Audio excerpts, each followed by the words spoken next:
ফরিদপুরের নগরকান্দায় বিএনপির দুই গ্রুপের সংঘর্ষে কবির ভূঁইয়া নামের এক ব্যক্তি নিহত হয়েছেন। এ সময় আহত হয়েছেন অন্তত ২৫ জন।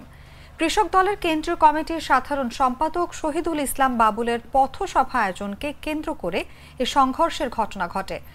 সকালে বিএনপির কেন্দ্রীয় সাংগঠনিক সম্পাদক শামা ওবায়েদ ও কৃষক দলের কেন্দ্রীয় সাধারণ সম্পাদক শহীদুল ইসলাম বাবুল সমর্থকদের মধ্যে দফায় দফায় এ সংঘর্ষ চলে। সংঘর্ষে নিহত কবির ভূঁইয়া উপজেলার ছাগলদি গ্রামের আবুল বাশার ভূঁইয়ার ছেলে। তিনি বিএনপি নেতা শহীদুল ইসলাম বাবুলের সমর্থক ছিলেন বলে জানা গেছে।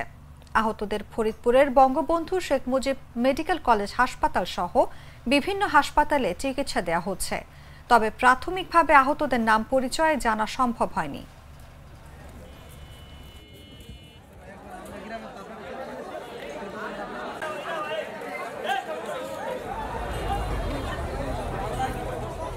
আজকে সকাল 11টায় এখানে বিএনপির দুটি গ্রুপ রয়েছে। এখানে বাংলাদেশ জাতীয়তাবাদী কৃষক দলের যে সেক্রেটারি আছেন শহীদুল ইসলাম বাবুল, উনি একটি পথসভা রেখেছিলেন। 11টার দিকে পথসভা ছিল, তো সেটাকে কেন্দ্র করে আরেকটি গ্রুপ যেটা আছে বাংলাদেশ জাতীয়তাবাদী দলের যে সাংগঠনিক সম্পাদক শামা ওবায়েদ রিঙ্কু, ওনার যে সমর্থন গোষ্ঠী রয়েছেন, ওনারা একই সাথে অবস্থান নেন। এই নগরকান্দা বাজারে এসে ওনারা অবস্থান নেন।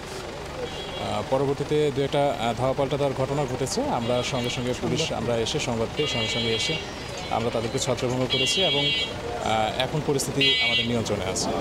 পুলিশ মোতায়েন আছে, আমরা টহল ডিউটি করছি, আমরা টহলের উপরে আছি। শিয়া বাটার ও ভিটামিন ই সমৃদ্ধ lily glam beauty soap. Lily, always beautiful.